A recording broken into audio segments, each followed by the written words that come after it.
Hare Krishna. Thank you very much for coming today. And today we'll be discussing on the Bhagavad Gita and connecting with Damodara Lila. So, many of you have been given a copy of this book. Have you got some of you? So, we'll read something from this book. This is my latest book, one of my latest books on the Bhagavad Gita. It's prayers inspired by Bhagavad Gita.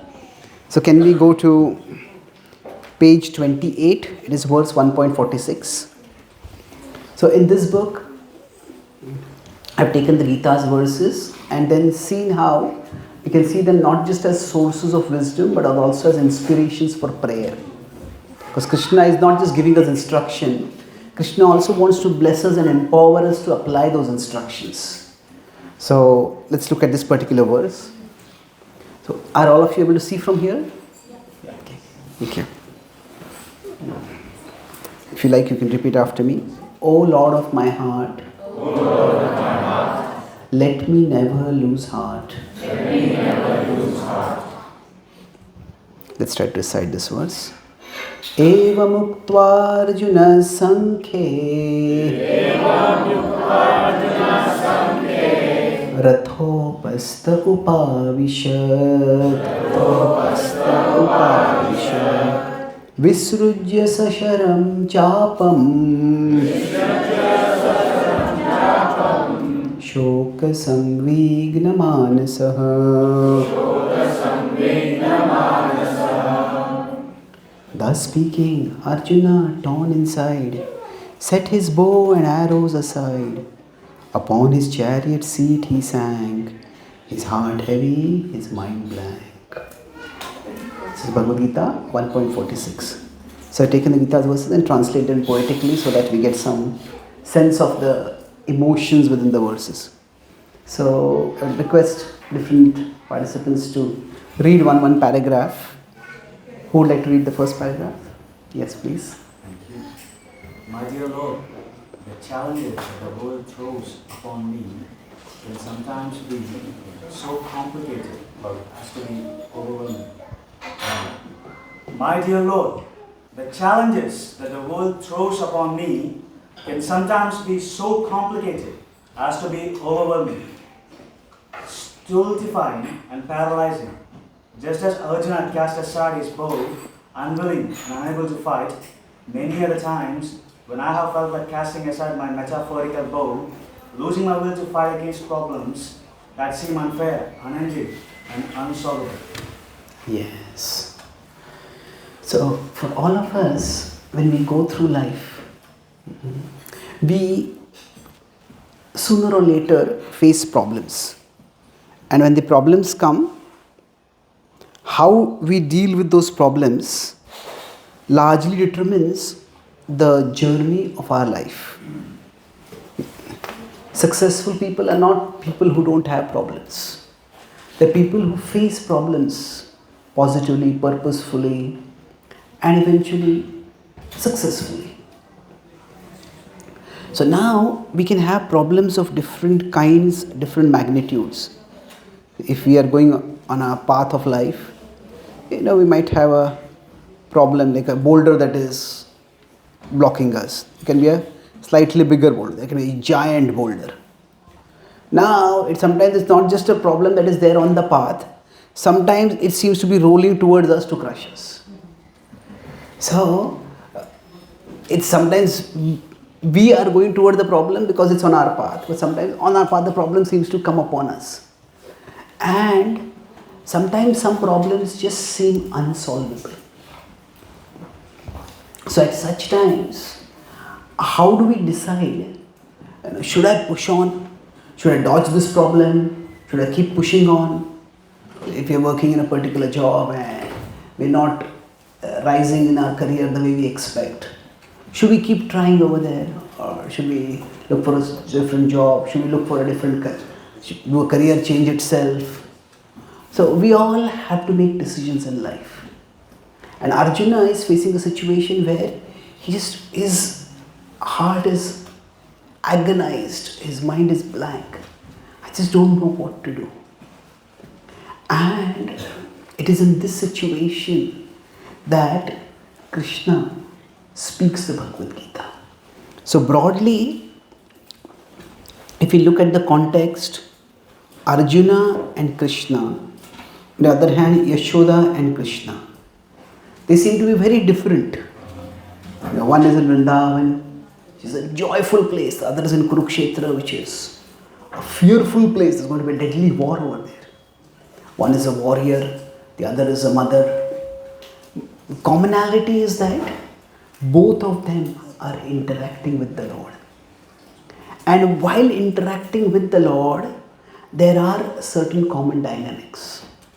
On one side, what Arjuna wants to do is not do what Krishna wants him to do. So Arjuna, basically there is, in essence, the commonality is there is a sense of conflict between Krishna and Arjuna and between Yashoda and Krishna. The conflict between Yashoda and Krishna is Krishna wants to do mischief, Yashoda wants to restrain him. Krishna wants to run away, Yashoda wants to catch him. Krishna wants to be free, Yashoda wants to tie him. So it's very much within the context of love, but there is a conflict. Now we may say, how can anybody have a conflict with God? Well, everybody has a conflict with God. We don't acknowledge it, but now this is within the purview of the Leela. But when you talk about God, at one level we can say that there is something which is beyond our capacity to control. And there is something which is in our capacity to control. So now Yashoda Mai is trying to tie Krishna and she's struggling. If we are in that particular pastime at that particular point, then she is getting more and more and more rope, but still she is not able to tie Krishna. So if we consider Arjuna's situation, that is, Arjuna is there to fight a war and Krishna is there by his side. Krishna is supporting him as a charioteer who will now become his counselor. And Krishna wants him to fight and Arjuna feels no. Fighting doesn't seem to be the right thing to do. It's a terrible war over here. I would rather die myself than kill my elders like Bhishma and Drona. I don't want to fight this war. So the commonality is this conflict between the human will and the divine will. Or we can put it another way is that the human will and the divine will. So that's one way to put it. Another way is what is controllable for us and what is uncontrollable for us, at least at present. What is in our control and what is beyond our control. So for Arjuna, he would much rather that the war didn't happen. And the Pandavas have tried their very best to have a peaceful solution. But that has not happened. So now he's facing a particular situation. In every situation there is something controllable, there is something uncontrollable. And how does the dynamic between the two occur? In the case of Mother Yashoda, she keeps trying to tie Krishna, keeps trying, and eventually she succeeds. Now Arjuna loses his will to even try. I don't want to fight this war. So in one sense, both of them, there is something uncontrollable. Yashoda is not able to tie Krishna and Arjuna doesn't want to fight the war. Arjuna has to fight a war which he can't avoid. So the uncontrollable is same for both of them. Now in the controllable, in one sense Arjuna is quitting and Yashoda Mai is persevering. Now what happens? Krishna speaks the Bhagavad Gita and gets Arjuna also to persevere. But the common dynamic we're going to discuss is that there is this situation in our life when there are uncontrollables and how do we deal with them at that time. So let's look at the second paragraph. Who would like to read? Yes, please. Please, O Lord, bless me so that the emotion of the moment does not become the basis for decisions whose consequences extend far beyond the moment.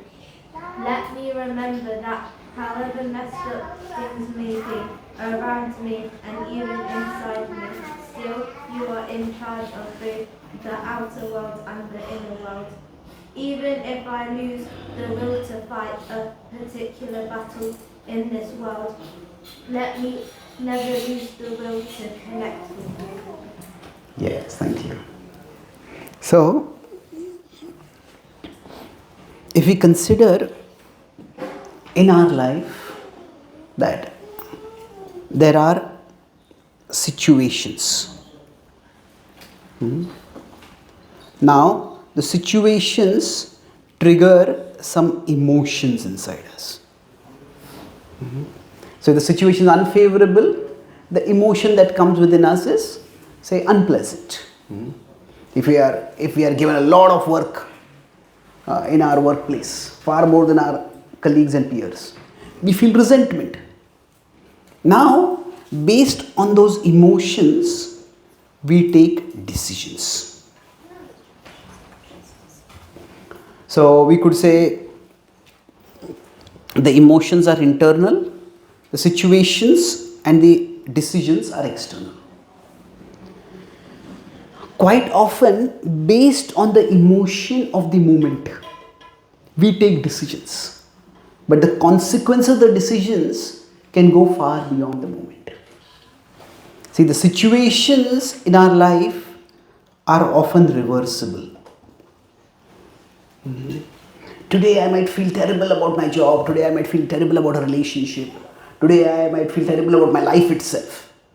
And now that emotion might come because of maybe I had a bad day at work, or maybe I had a very nasty altercation with a loved one.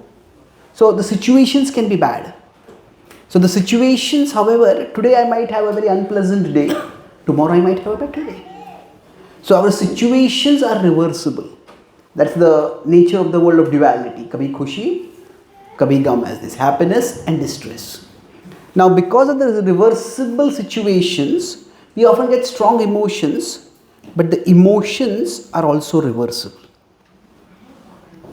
Today I might feel dreadful, tomorrow I might feel wonderful. However, if based on those emotions, we take decisions, often the decisions can be irreversible. The situations are reversible, the emotions are reversible, but the decisions can be irreversible. Somebody gets angry with the amount of work they have at workplace, and they just get in a mood of anger or frustration, they just resign. Now, next time they feel, okay, this is not such a bad job, I want to go and get the job again. You might not get the job.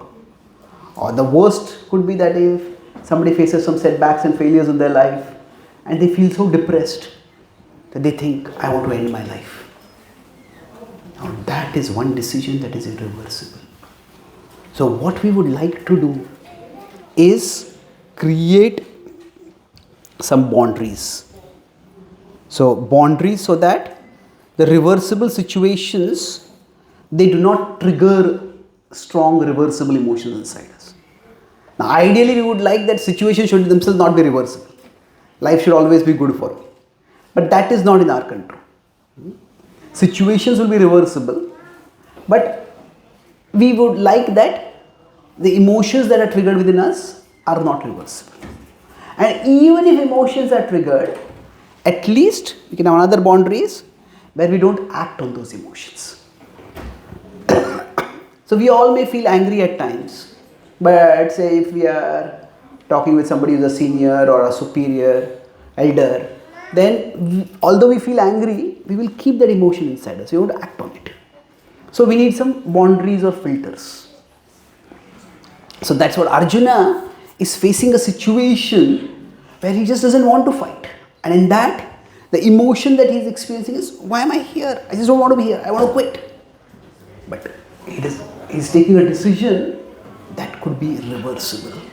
There now he has built an alliance just strong enough to fight against the Kauravas.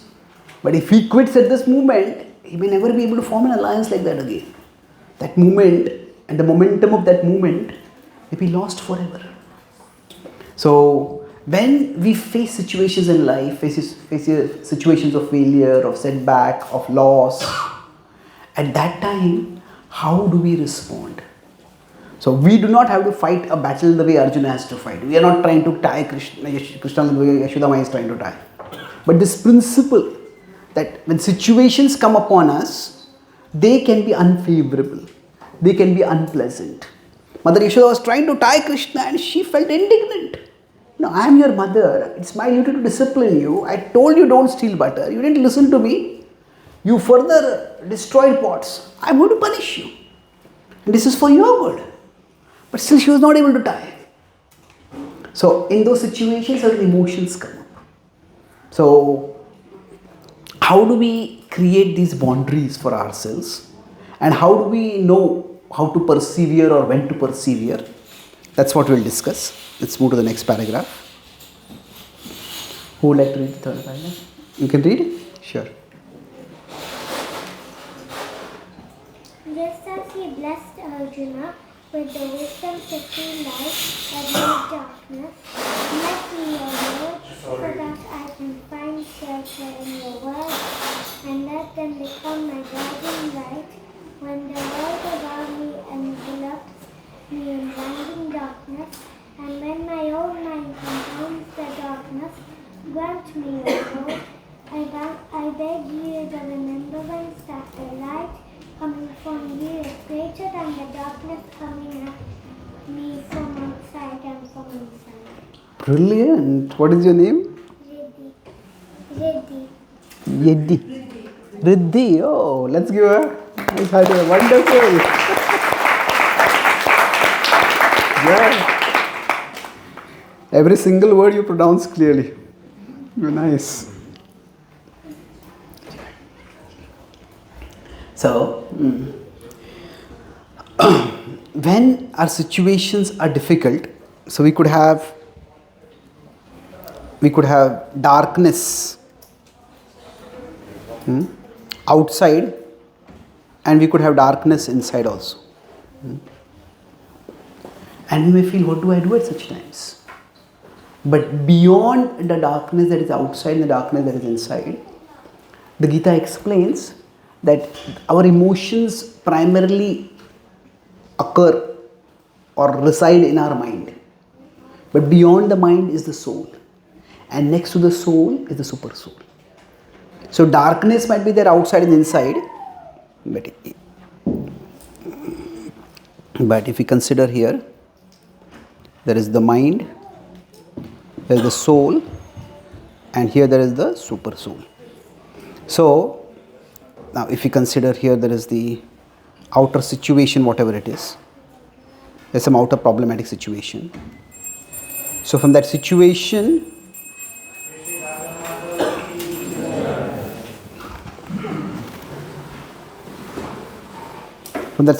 we are getting darkness, and from our mind, the darkness is getting much more aggravated. And still, in spite of this, from Krishna, a far greater light can come. So if we keep looking, we as souls, we can either look toward the world, we can look at our own mind, or we can turn and look towards Krishna. So when we turn towards Krishna and we look towards Krishna, so this is the mind, the soul, and this is the super soul.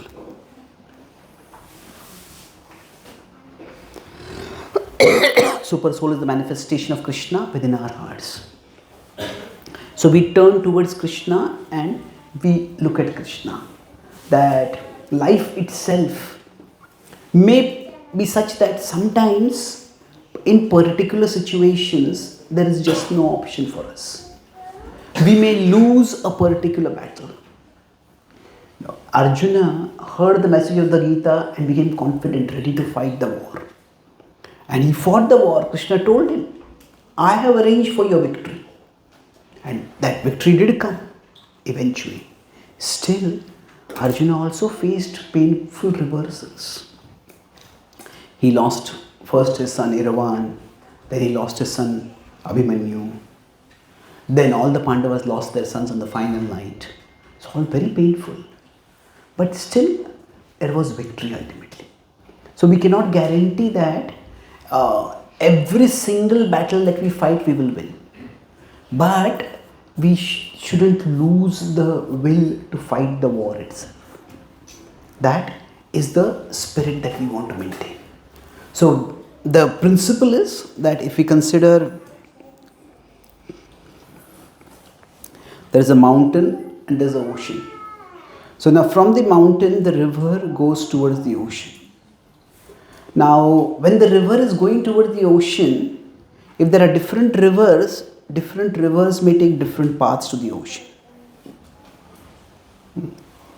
Now the same river may not always be able to go by the same path also.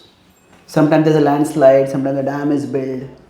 So the river, when it is going towards the ocean, it is fixed and flexible. It is fixed in purpose. Its purpose is to go towards the ocean. It's flexible with respect to the path. That if I cannot go this way, I'll go this way. If I cannot go left, I'll go right. If I cannot go left or right, I'll go below, I'll go above. I'll find some way. So that river is like each one of us. The ocean is Krishna. Our consciousness is meant to forever flow towards Krishna in a mood of loving service. Now sometimes we may try to do one particular thing and it may not work. But if it does not work, that does not mean nothing will work. That does not mean we stop we stop trying to serve.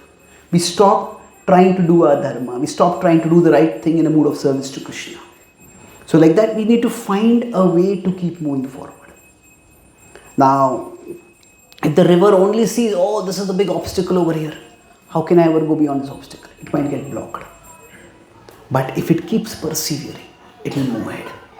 So, there could be two extremes you might go towards. One is that we become loose about the purpose itself. And we become rigid about the path. Both of these are unhealthy. So if we become loose about the purpose, that means for all of us, we may say, what is the purpose? Okay, I have a family, I have to take care of my family, I have a job, I have to do my job, I have this and that. We have many roles, many areas in our life which we want to work. Now, each one of these is like a battle we are fighting in life. Some battles we may be more successful, some battles we may not be so successful. But if we just become, okay, nothing, this didn't work in my life, and that didn't work in my life, and that didn't work in my life, therefore nothing will work in my life. And we just stop flowing. That is unhealthy. So this is where if we become loose in purpose, people become lethargic, people become apathetic, people become irresponsible. This is where people just are going through the motions of life. And they're just not living. Sometimes people become depressed and there's nothing worth living for. On the other hand, if we become rigid about the path, we become hyper-controlling. If a small thing goes wrong, we just blow like a bomb. And anybody who comes to meet us, they don't know what will trigger us. People may not speak it like that, but talking with us is like walking on a minefield. So we want to avoid both extremes. So when we lose purpose means we are thinking that nothing is controllable. I cannot do anything at all. And we become rigid about the path. That means everything should be controllable. Everything should go the way I want it to go. So now we cannot have either of these. Now, in between these two comes the way we need to live.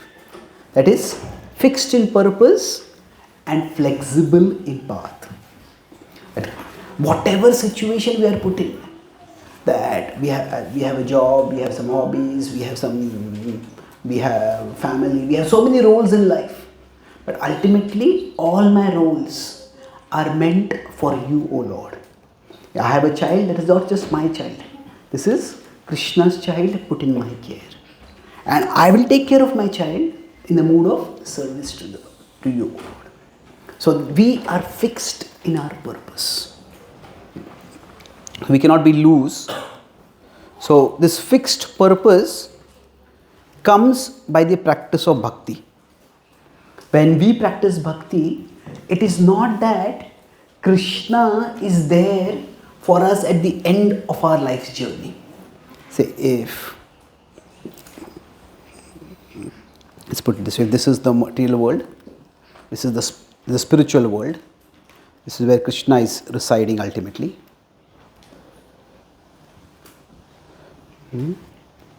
This is the material world where we are residing. So now, we may think, okay, I go through life and at the end of it, this is where I get to Krishna. That is one way of looking at it. That's true, but actually a more complete understanding is that Krishna contains everything. That right now, one of the teachings of Gita is that Yomam pashyati sarvatra sarvam cha mai pashyati. Sarvabhutastham atmani sarvabhutan cha atmani. That everything is in Krishna and Krishna is in everything. Everything is in Krishna. All of existence is within Krishna. When Krishna showed the universal form, the Virat Rupa, nothing exists outside Krishna. So everything is in Krishna and Krishna is in everything. Andantarastha paramanchayantarastham. Krishna is present in our heart as the Paramatma. So Krishna is not just the destination for us. That at the end of our life journey we'll meet Krishna.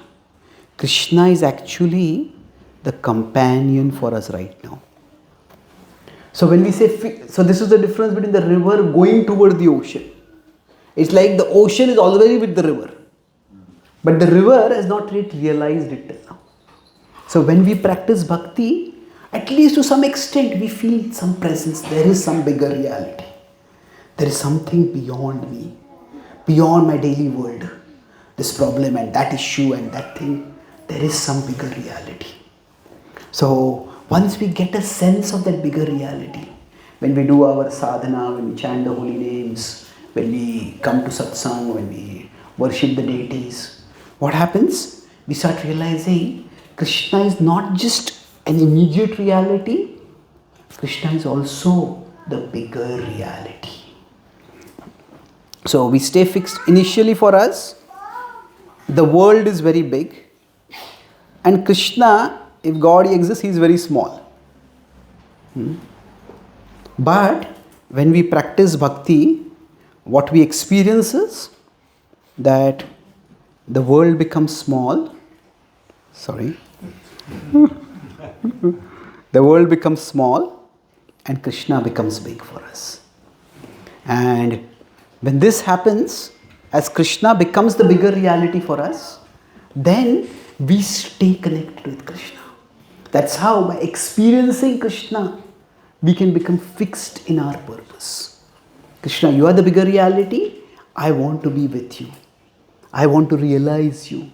The success of every day is not how many things in our to-do list we completed. The success of each day is, did I come to know Krishna a little better? Did I come to love Krishna a little more? That is the success of each day as we move forward. So we become fixed in purpose.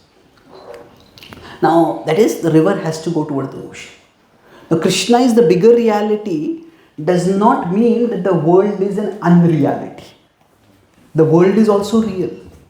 And our responsibilities and our roles in this world are also important. That will bring me to the last part. That when the river is moving towards the ocean. So should it keep moving this way or should it move left? Should it move right? When we are trying to endeavor, Mother Yashoda was trying to endeavor to tie Krishna, Arjuna was thinking, should I fight or should I not fight? So when what is in our control, how do we know how much to keep pushing onwards in a particular direction? Let's read the last sentence over here. Yes, please. Let me live, not in fear of the world's darkness, but in the hope of your light. Yes. Not in fear of the world's darkness, but in the hope of your light. Now, what does this mean practically for us? And for us, the ultimate hope is that through whatever we go to in life, we ultimately reach Krishna. We talk about fixed in purpose. The purpose of life is twofold. One is a universal purpose, and the other is an individual purpose. The universal purpose for everyone is that we are souls, we are separated from God, who is the soul of our soul, who is the whole. And the universal purpose for everyone is to be united in love with God. The universal purpose for all rivers is to get to the ocean. At the same time, each river has its own individual path by which it gets to the ocean.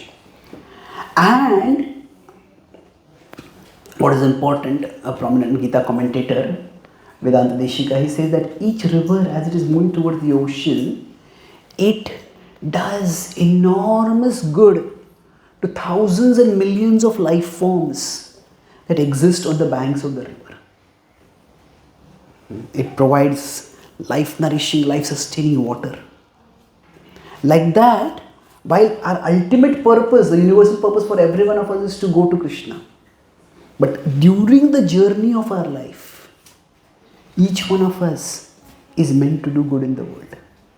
The people whom we interact, it could be our family, it could be our community, it could be our professional colleagues, it could be the larger world we are a part of. We are meant to do good in the world. So that universal purpose is fixed. This universal purpose is fixed.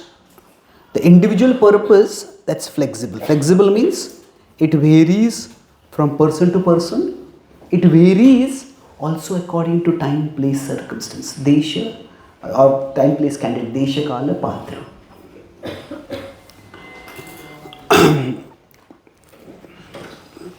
So, to know when to persevere and how long to persevere, we have to look at another aspect of how things work in the world. This is a slightly technical concept.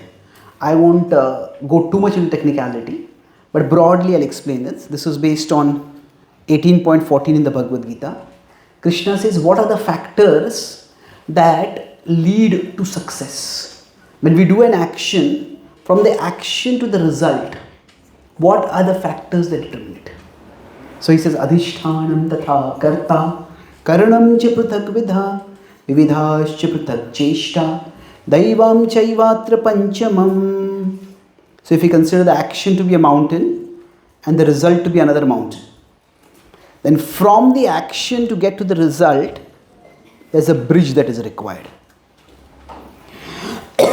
Now that bridge has 5 planks in it.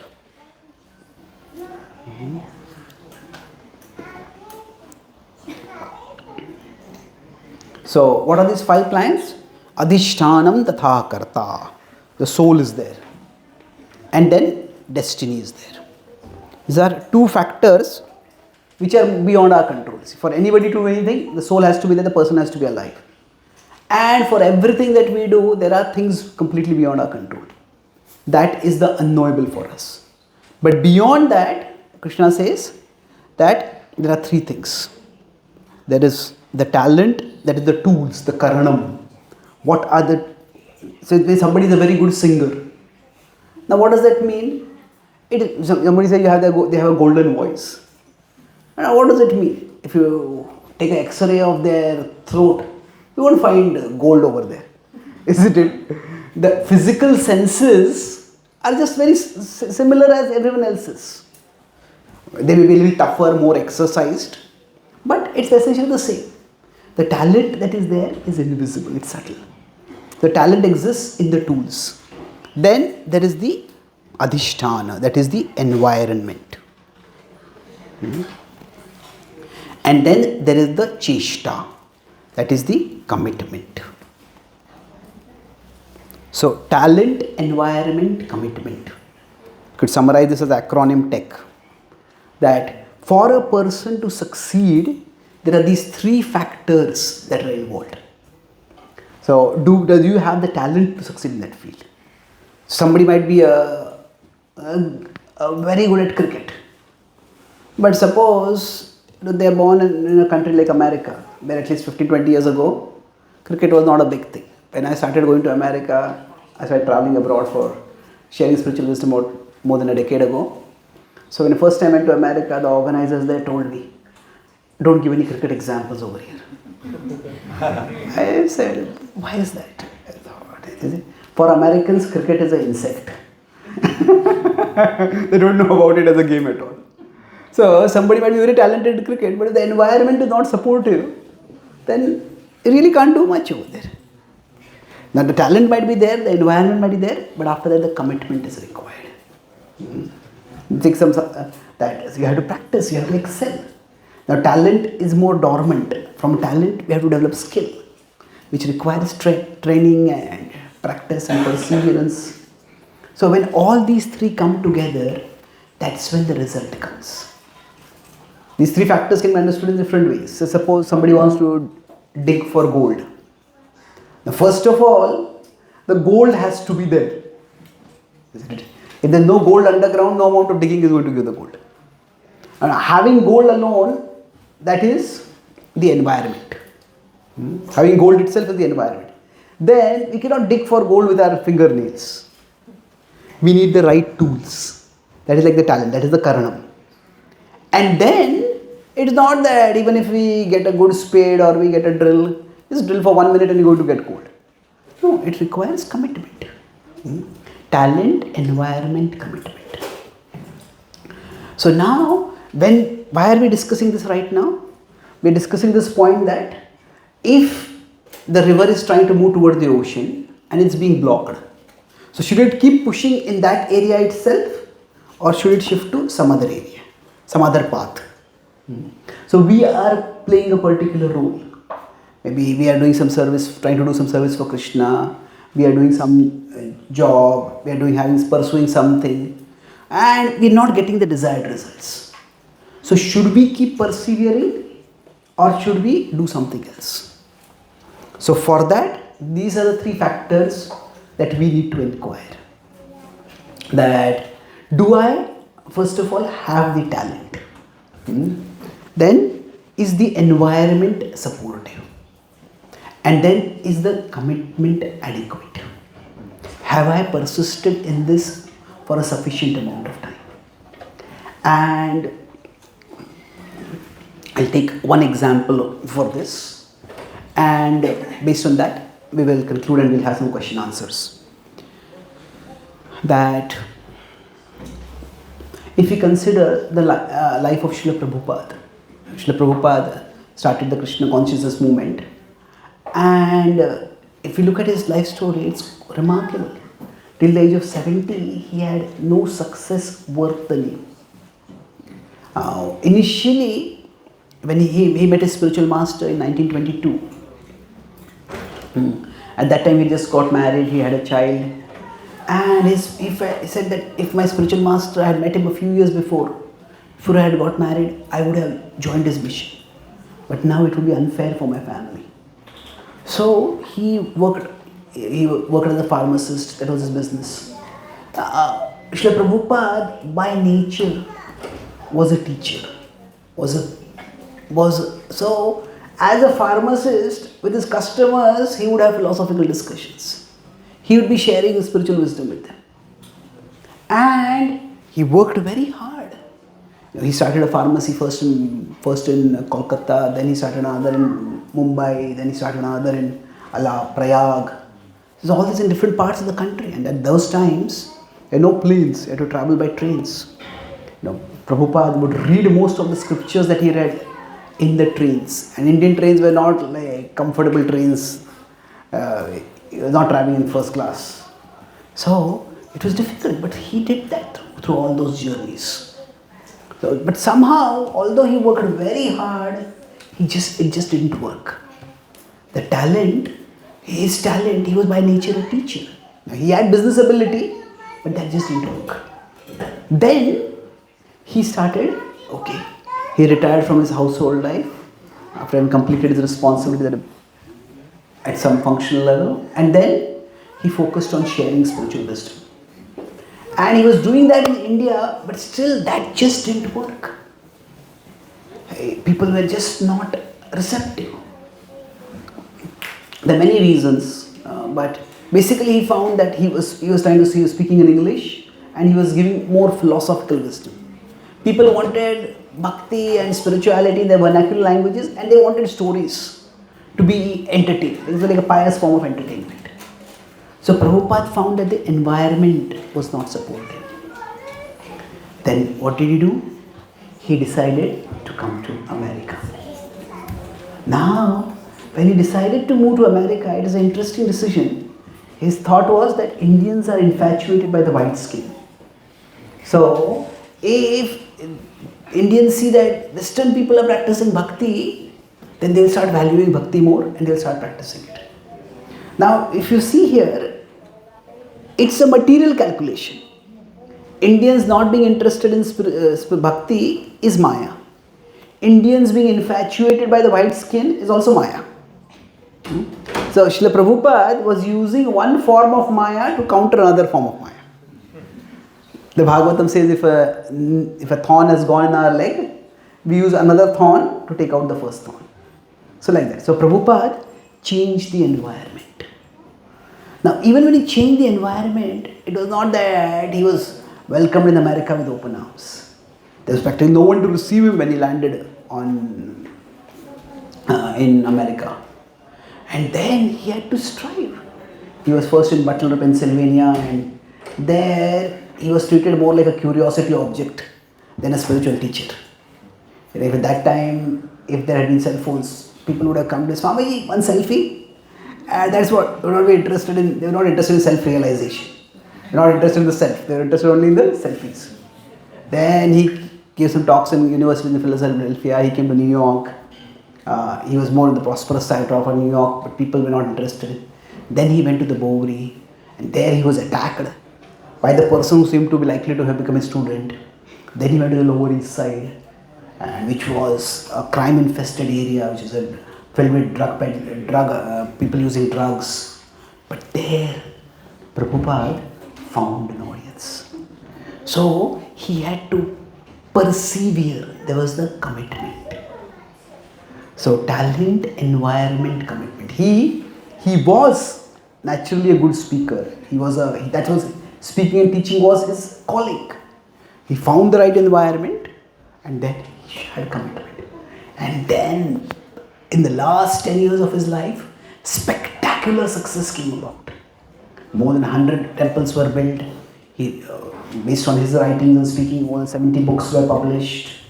He went around the globe almost 14 times on speaking tours.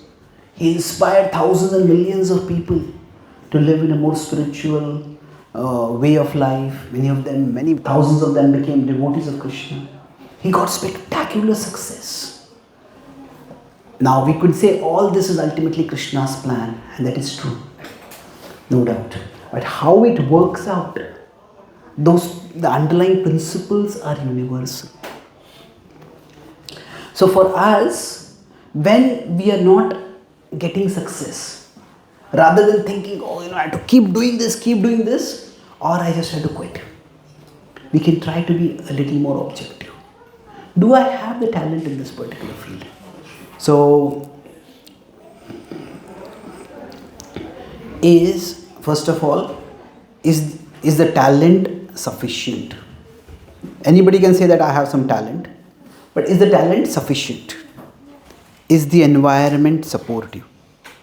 If the talent is not sufficient, then can we develop the talent? Well, maybe we can, but there is a limit. A person who has an IQ of 120 might make it 130 or 140. But also 120 IQ is not going to become 170 suddenly. So, somebody has some musical ability, everybody can improve that. But somebody who struggles with basic musical notes may not become a musical genius. So, do we have the compatible talent? Then, is the environment supportive? And have we been committed long enough? Has our commitment been adequate? So, if all three have been done and still things don't work out, then we can understand that maybe there is destiny over here. That maybe it's God's will that this will not work out. Now, if you see Arjuna, let's come back to Damodara Lila and Damodara Lila and Bhagavad Gita and conclude this. That if we consider with respect to Yashoda Mai, she is the mother and she is playing the role of a mother of Krishna, and she is in Vrindavan where the environment is supportive for her to play that role of the mother. Then now, does she have the talent? Yes, she is a very responsible woman. She thinks of creative ways to take care of her child. Even she has to discipline him also. She's thinking of ways in which I can discipline him without hurting him. So initially she has a stick, but she put the stick aside. She says, I don't want to scare my child too much. Now, for her, she has to show the commitment. So keep trying to tie Krishna till she finally succeeds. Now, if we go back to Arjuna, what happens? Arjuna has the talent. He is the best archer in the world. He is in the right environment. But this is the war towards which the whole Mahabharata is moving. His whole life is prepared for this war. And then suddenly at that particular time, his commitment falls short. He gets confused. So then Krishna boosts his commitment through the wisdom that he gives him. Now, even when Arjuna works with the talent, with the environment, with the commitment. Now we may say, where is Krishna in all this? It is Krishna who gives us the talent. It is Krishna who arranges the environment for us. And it is Krishna who inspires the commitment within us. But still, the responsibility, Krishna will do all these things for us, but the responsibility is ours to discover the talent. So it is our responsibility. Some of our talents are like if we get a land in inheritance and there are beautiful rose flowers growing over there. Some of our talents are visible, but some of our talents may be invisible, they may be hidden, they may be dormant. It's like a treasure buried under the ground. We have to dig to find it. So Krishna has given the talent, but we have to discover it, we have to develop it. And then it is for us to see whether the environment is supportive, whether we can make it supportive, whether we can go to a supportive environment. And then we have to push on, we have to have the commitment. When we do these three things, then in this world also the river can keep moving. That the river keeps moving and eventually gets to the ocean. So while getting to the ocean, whether it goes this way or that way, it will give water, life sustenance to everyone who encounters its way.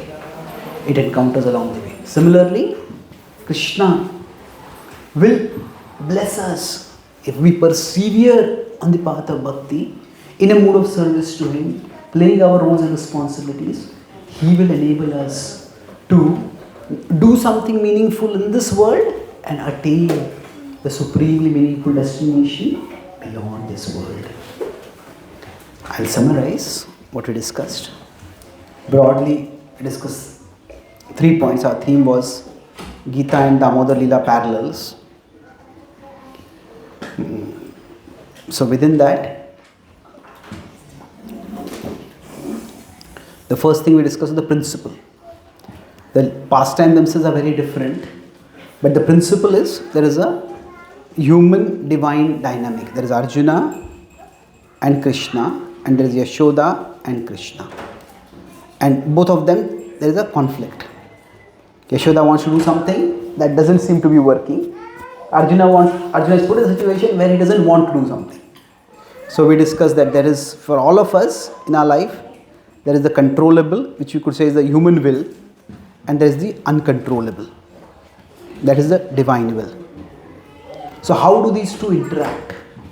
That was the issue we were discussing. Now, when this uncontrollable comes up, when situations around us seem to be unfavorable, so we discussed how the situations, they trigger emotions in us. And what do those emotions do? From there come decisions come. So for us, we want to be careful that all the situations, they are reversible. They are not always controllable, but they are reversible. The emotions, they are also reversible. But if we take decisions, they will be irreversible. So we don't want the emotion of the moment to trigger us to take irreversible decisions. That's why our point was we want to create some boundaries so that we don't get so emotionally affected by the situation, or even if we are emotionally affected, we don't just simply impulsively act out on it. So how to develop those boundaries, that was the other part of the session. So when we are able to see that there is a bigger picture, that if we see the purpose of life, the purpose of life is twofold. There is a universal purpose.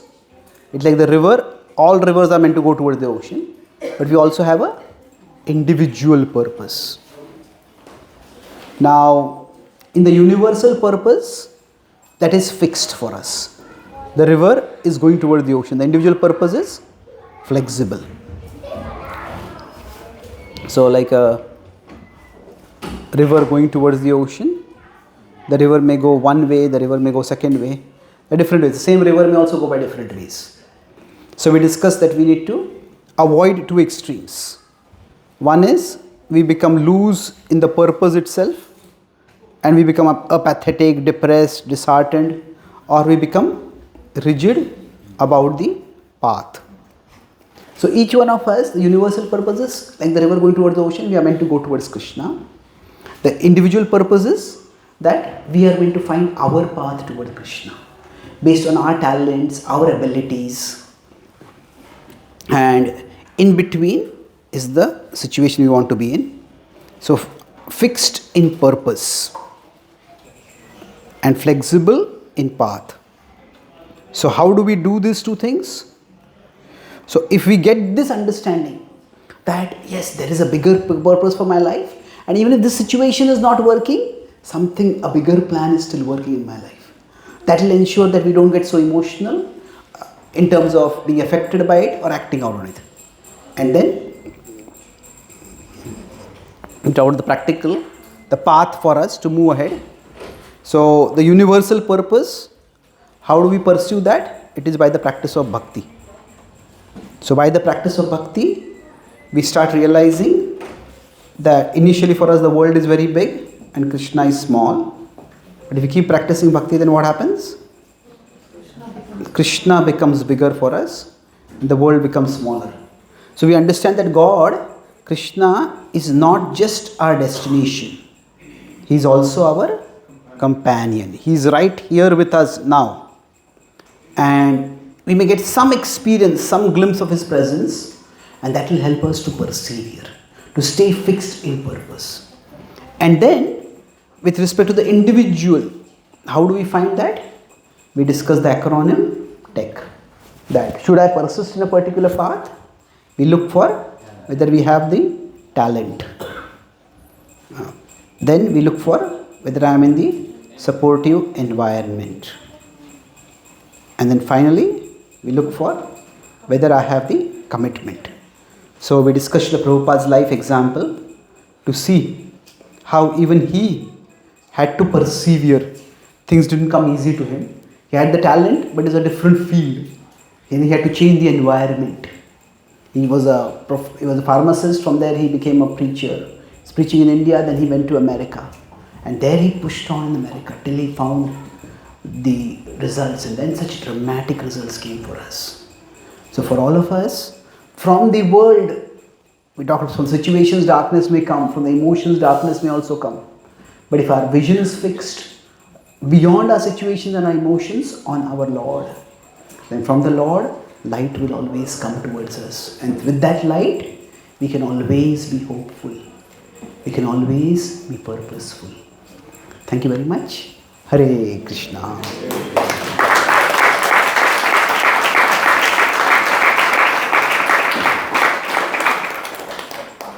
Are there any questions or comments? Yes, please. Hare Krishna. I'm just reflecting on your example that you gave of the mountain and the river. It goes to obviously to Krishna. But on an individual thing where we trying to find a purpose. So, for example, there'll be a circumstance where you're forced, the river's actually forced to go in one way. So, for example, if you've got the education system, it's you have to either pass or fail. And if you fail, then obviously you can't. There's no other way. So, how do you kind of change the environment and stuff? Yeah.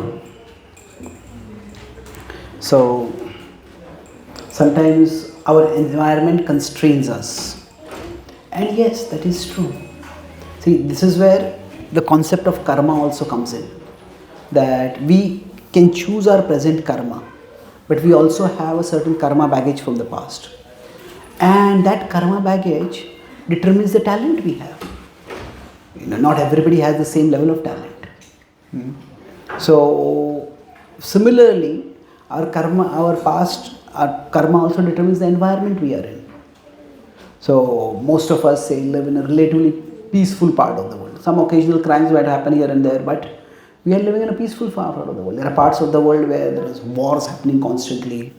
There is sectarian violence going on. So, much more difficult to live over there. So, why is somebody living over there? Why is somebody born over there? That's karma factor over there. So, we all have to live within certain limitations. So, we may have to decide, is my talent so important for me that I have to change the environment? Now, what would that mean? That means that somebody drops out from college and decides, I'll just pursue my own career independent of education. Somebody decides, no, even when we want to do something that we like to do. Now, nobody can do only the things they like to do. Say, even if somebody wants to be an author and they like writing.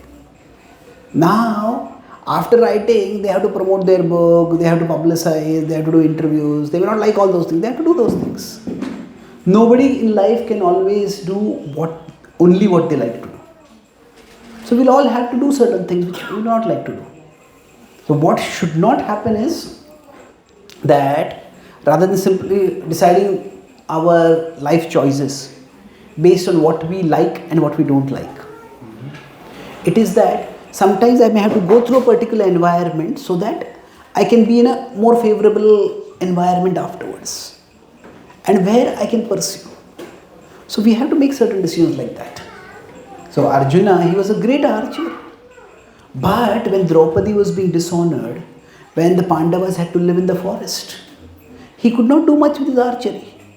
The environment was such that he could not use that archery at that time to protect them from that particular danger.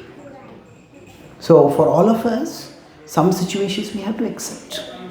But when we are persevering, rather than taking every failure personally, oh, I am a loser, that's why nothing is working out. You need to evaluate what exactly is the cause. And then, how much can the environment be changed? How much do I have to find some other talent which is more supported in the environment? And I move forward. So those are decisions which individually we have to take. Does that answer your question? Thank you. Any other questions or comments?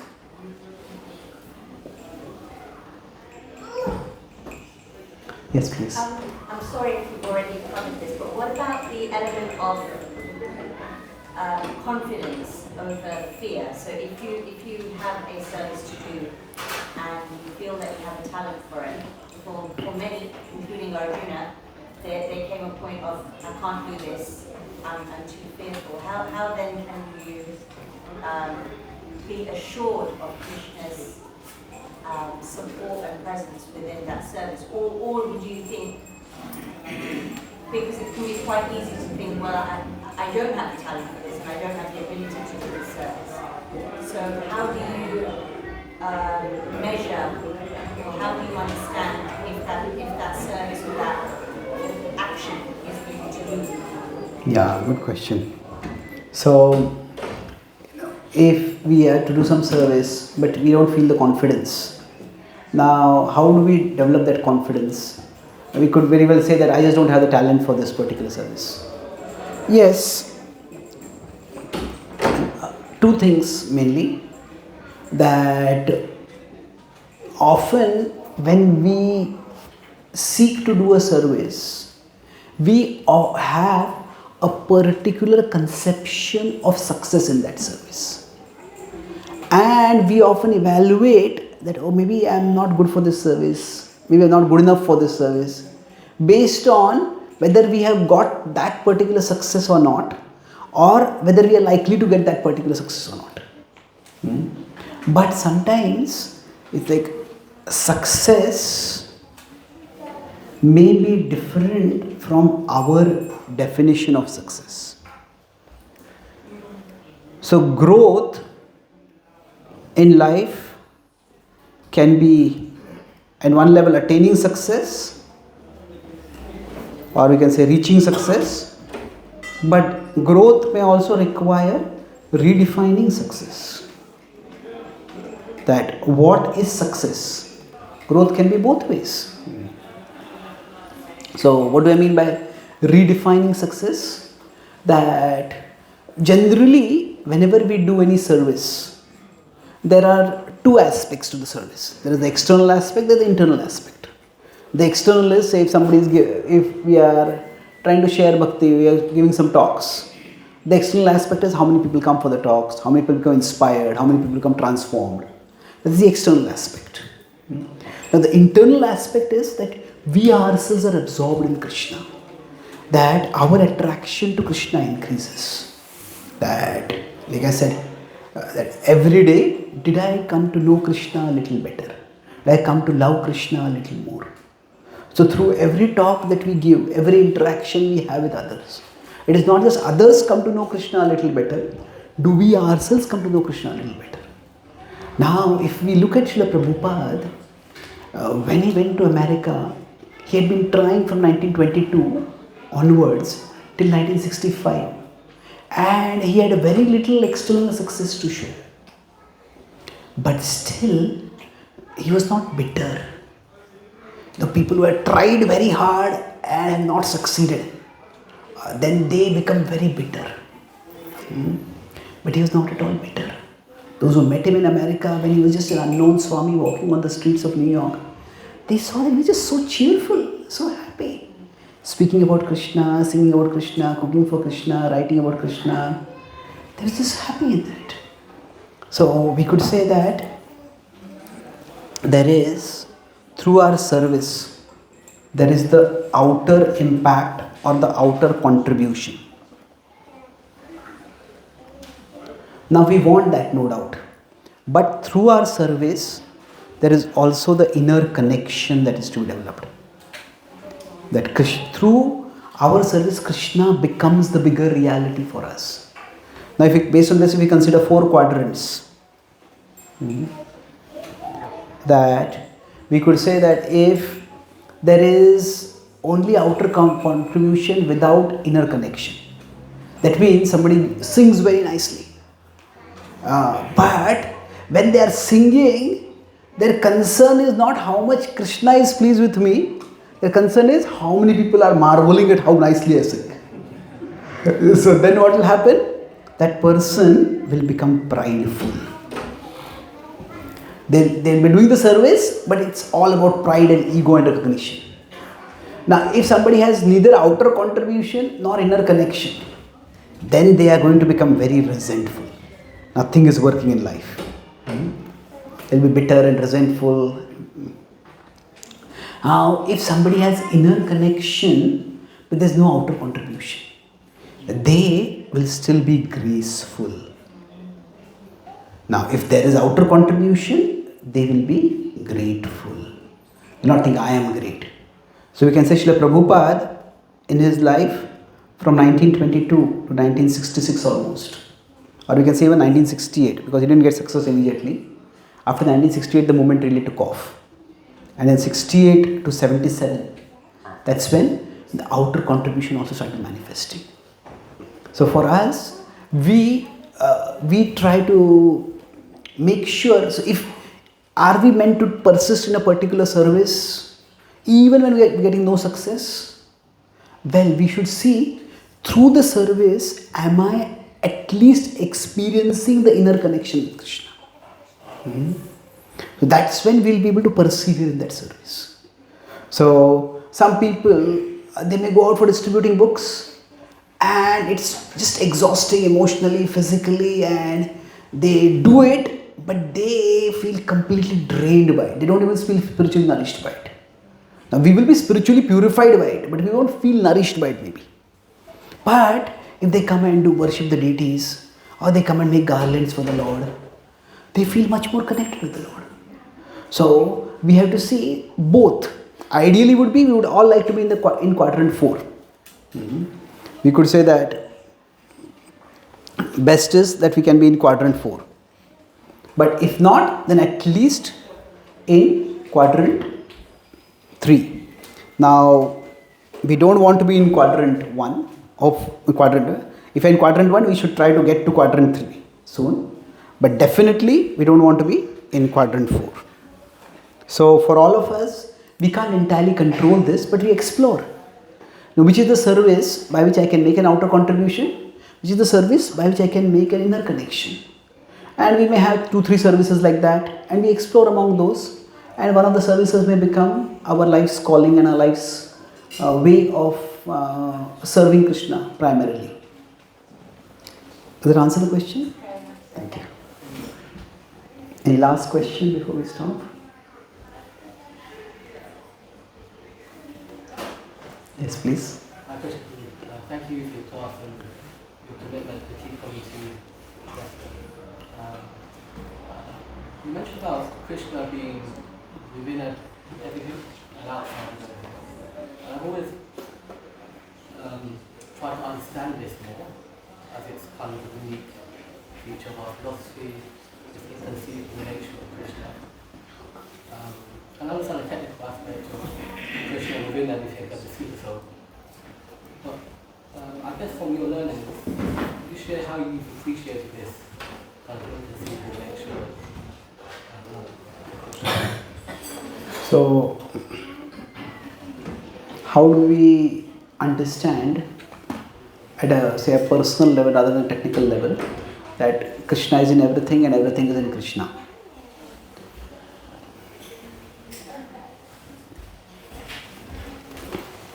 See,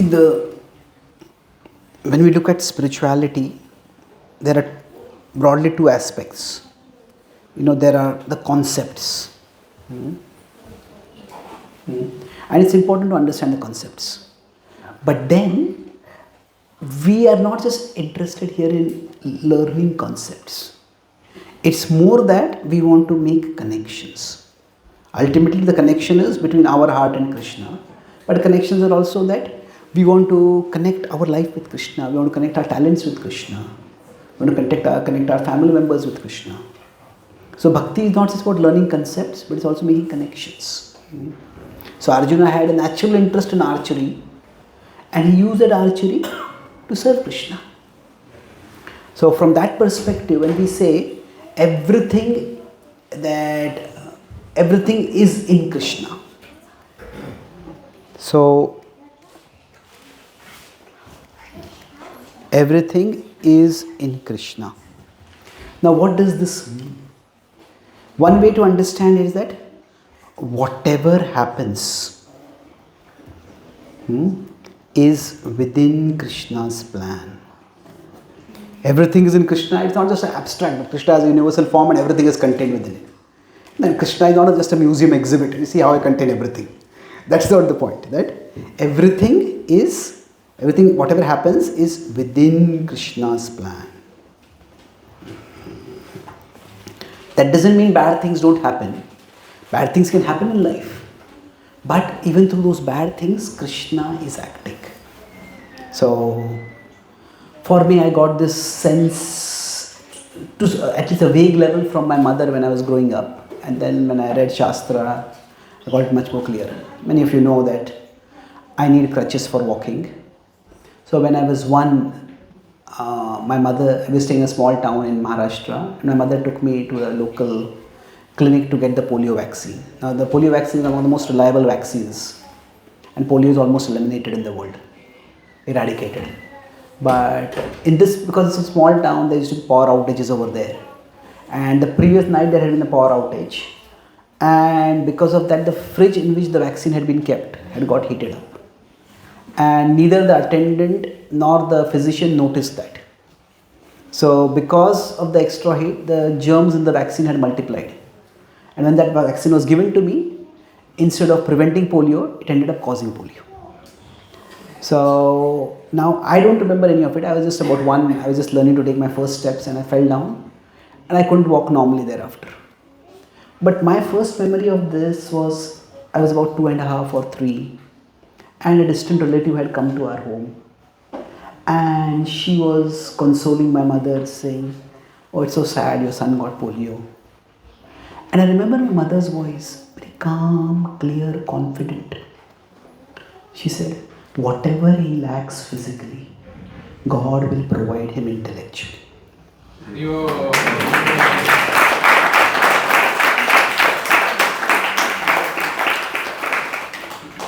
Now I don't know why she said that, whether she observed some intellectual ability in me, whether it was or not her observation, it was her hope, her prayer, her blessing, whatever. But somehow that stayed with me, not the God part, the intellectually part first. And as I grew up, I did notice that I was quite good at studies. I could remember things quickly, I could articulate things well. So overall, I developed in that intellectual side. And so in that sense, everything is within Krishna. That whatever happens, Krishna has some plan. So no event can happen in our life which is outside the plan of Krishna. Now that of course does not mean that we should keep letting bad things happen. But if bad things do happen, despite best efforts, that does not mean that anyone's life is necessarily ruined. Krishna can act even through those situations. So that's everything is in Krishna. And then Krishna is in everything. Now what does that mean? That's the other part. Krishna is in everything. That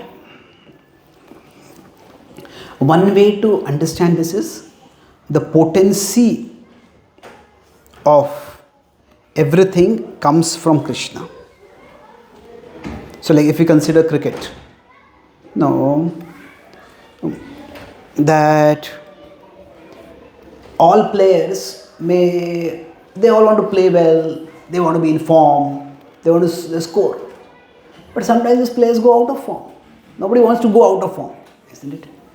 So anybody who has any special talent, if they are a little bit introspective, a little bit self-aware, they do realize that it's almost as if something beyond me is acting through me. Well, it is my talent, and yet it is not my talent. That, like any creative person, somebody could be a musician, somebody could be an author. One day you write very well, the next day you just don't get any ideas. So there is something beyond us which is acting through us. So Krishna is in everything means, one way of understanding it is, I have intellectual ability. So when I try to write, some days what I write, it's brilliant. Most days what I write is okay. Some days I write and I feel I should never write again. I said, what am I doing over here? So, but that's just that our ability is not just our ability. Krishna says, Paurusham Nirushu. I am ability in human beings. So the potency of everything comes from Krishna. That means Krishna is in everything. So there is that well-known prayer, Tvameva Mata Cha Pita Tvameva Tvameva Bandhushcha Sakha Tvameva Tvameva Vidya Dravinam Tvameva Tvameva Sarvam Mama Deva Deva. Says that you are the mother, you are the father, you are the sibling, you are the friend, you are the wealth, you are the wisdom. You, O my Lord, are everything. Now, what does this mean? That actually, now when a mother offers her milk to a newborn baby, that is the mother's love. These are the most selfless and intimate acts of love. At the same time, is it only the mother's love? The mother does not do anything special to manufacture milk in her breasts. The same God who sent a child into the world through the womb of that mother also sends milk in her breasts for that baby. So the potency of everything comes from Krishna. So everything is within Krishna's plan, and the potency for doing everything ultimately comes from Krishna. That's one way to understand Sarvabhutastamatmanam Sarvabhutani Chatman. Okay? Thank you very much. Shri Krishna Bhagwan ki, Srila Prabhupada ki, Gaur Bhakta Vrinda ki, Hitai Gaur Premanande.